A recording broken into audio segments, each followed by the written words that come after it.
ఉత్సాహంగా ఉల్లాసంగా చదువు సాగాలి, గొప్ప గొప్ప ఉద్యోగాలు సాధించాలి.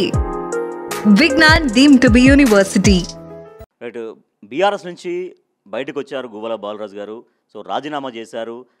బీఆర్ఎస్లో రాజీనామా చేసి బీజేపీలో జాయిన్ అవుతున్నారు. అయితే ఒక చాలా రకరకాలుగా వస్తున్నాయి, విమర్శలు వస్తున్నాయి, రకరకాలుగా వ్యాఖ్యలు వస్తున్నాయి. అదేంటంటే బీజేపీలో 2 టికెట్లు, ఒకటి బాలరాజు గారికి అండ్ బాలరాజు సతీమణి గారికి. సో 2 టికెట్స్ హామీ ఇచ్చారు, కన్ఫర్మ్ చేశారు కాబట్టి ఆయన బీజేపీలోకి వెళ్తున్నారు అనేది. ఎస్ బాలరాజు గారు, మీకు 2 టికెట్స్, మీకు మీ సతీమణి గారికి ఇద్దరికి టికెట్లు బీజేపీ ఓకే అన్నది, అందుకే మీరు బీజేపీలో జాయిన్ అవుతున్నారు అనేది ఒక చర్చ సాగుతోంది. రాజేష్ గారు, ఒక విషయాన్ని మీరు అర్థం చేసుకోవాల్సినటువంటి అవసరం ఉంది.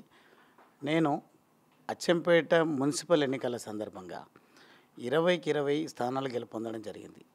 ఆ రోజు నేను అనుకుంటే నా సతీమణిని మున్సిపల్ చైర్పర్సన్ చేసుకోవడానికి ఆస్కారం ఉన్నది. అంటే ఆ రోజు విస్తృతంగా చర్చ జరిగింది. ఆ రోజే నా నియోజకవర్గ ప్రజలకు చెప్పడం జరిగింది, మున్సిపల్ చైర్పర్సనే కాదు, జిల్లా పరిషత్ చైర్మన్ పర్సన్ చేయను, నాకు ఎమ్మెల్యే చేసే ఇంట్రెస్ట్ నాకు లేదు, మా సతీమణికి అసలే రాజకీయాలు ఇంట్రెస్ట్ ఉండదు, నేను రావడమే ఆమెకి ఇష్టం లేకున్నది. కానీ నాకు పేద ప్రజల పట్ల ఉన్నటువంటి బాధ్యత, గౌరవాన్ని బట్టి ప్రజాసేవ బాబాసాహెబ్ అంబేద్కర్ గారు చెప్పినట్టు ఒక చట్టసభలో ఉంటేనే గొప్పగా చేయొచ్చు అని చెప్పినందుకు వారి ఆశయాలు నెరవేర్చే పనిలో గువ్వల బాలరాజు గారు ఉన్నారు, నా భర్త ఉన్నాడు. కాబట్టి ప్రోత్సహిస్తా అని నన్ను ప్రోత్సహించడం కోసం నా వెన్నంటూ ఉంటూ, నా ప్రజల మధ్యలో ఉంటూ, నా ప్రజలకు సహకారాన్ని అందిస్తూ, అదేవిధంగా ఆమె ఒక ఎన్జిఓను స్థాపించి క్షేత్రస్థాయిలో అదెందుకు బంజారా తండాలకు కానీ, అదేవిధంగా దళిత వాడలకు కానీ, మరీ ముఖ్యంగా నల్లమల్ల ఒక టైగర్ రిజర్వ్ ఫారెస్ట్, చాలా డీప్ ఫారెస్ట్లో చెంచుపెంటలు ఉంటాయి, అక్కడ ఉన్నటువంటి విమెన్ ఎంపవర్మెంట్ కోసం కూడా తాను పనిచేస్తే రకరకాల విమర్శలు. అప్పుడు ఒక పనికిరాని వెధవ, అప్పుడేమో వైడూర్యాలు ఉన్నాయి, అందుకనే అమల గారు మళ్ళీ గువ్వల అమల అక్కడ వెళ్తుందని చెప్పేసి మాట్లాడడం జరిగింది. అక్కడ పేద చెంచులకు సహాయం చేయడానికి వెళ్తే, ఇప్పుడేమో నేను బీజేపీలో చేరుతున్నా, బీజేపీలో అయితే 2 టికెట్లు వస్తాయి, భార్యకు అదేవిధంగా భర్తకు 2 కూడా కమిట్ అయ్యిండ్రంట, అందుకే వెళ్తున్నారంట.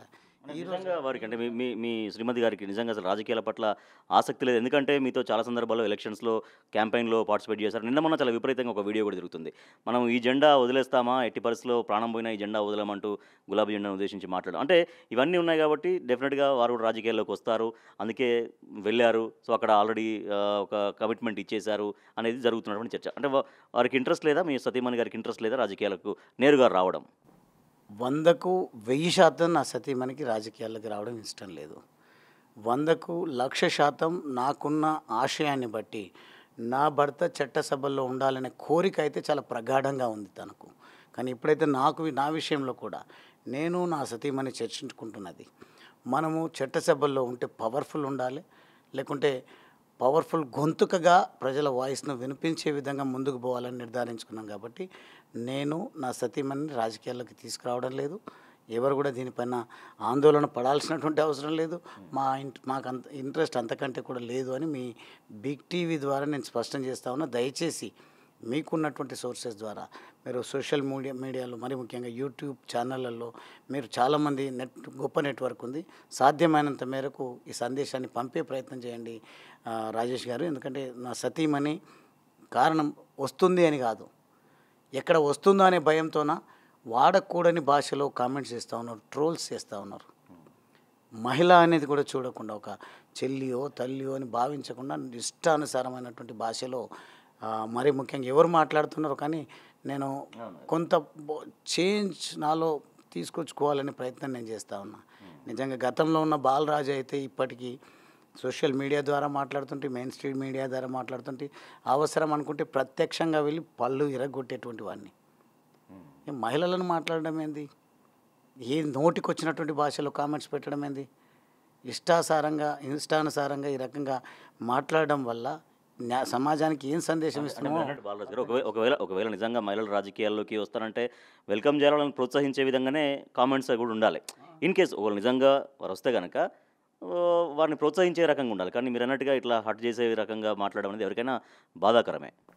అందుకే అంటున్నాను నేను, సరే నాకైతే ఇష్టం లేదు, నా సతీమణికి అంతకంటే ఇష్టం లేదు, కానీ మనస్ఫూర్తిగా కోరుకునేది, ఆ రోజుల్లో డాక్టర్ బాబాసాహెబ్ అంబేద్కర్ గారు తన న్యాయశాఖ మంత్రికి రాజీనామా చేసిన మహిళల హక్కుల కోసం, మహిళా బిల్లు కోసం. ఆ మహనీయుడు కంటున్న కలలు నెరవేరాలంటే యువతి యువతులు ఖచ్చితంగా రాజకీయాల్లోకి రావాల్సిందే.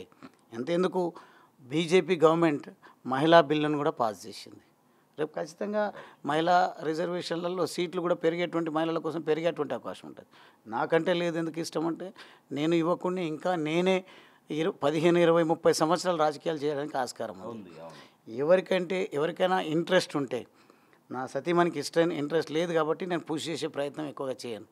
కానీ నా సోదరిమణులకు ఎవరికైనా రాజకీయాల్లో రాణించాలనే కాంక్ష ఉంటే మాత్రం నా శక్తి మేరకు వారిని ప్రోత్సహించే ప్రయత్నం అయితే నేను చేస్తాను. సో తన సతీమణి గువ్వల అమలకి ఎట్టి పరిస్థితుల్లో రాజకీయాల పట్ల ఆసక్తి అంటే రావాలి, రాజకీయాల్లోకి రావాలనేటువంటి ఇంట్రెస్ట్ లేదు. తను చట్టసభల్లో ఉంటే, తను లీడర్గా ఉంటే తన వెంబడి నడవడమే తన సతీమణికి ఇష్టం. కానీ అనవసరంగా ఈ రకంగా సోషల్ మీడియాలో తన సతీమణిని తనను బదనాం చేయొద్దు అంటే చాలా తీవ్రంగానే స్ట్రాంగ్గా హెచ్చరిస్తున్నారు గువ్వల బాలరాజ్.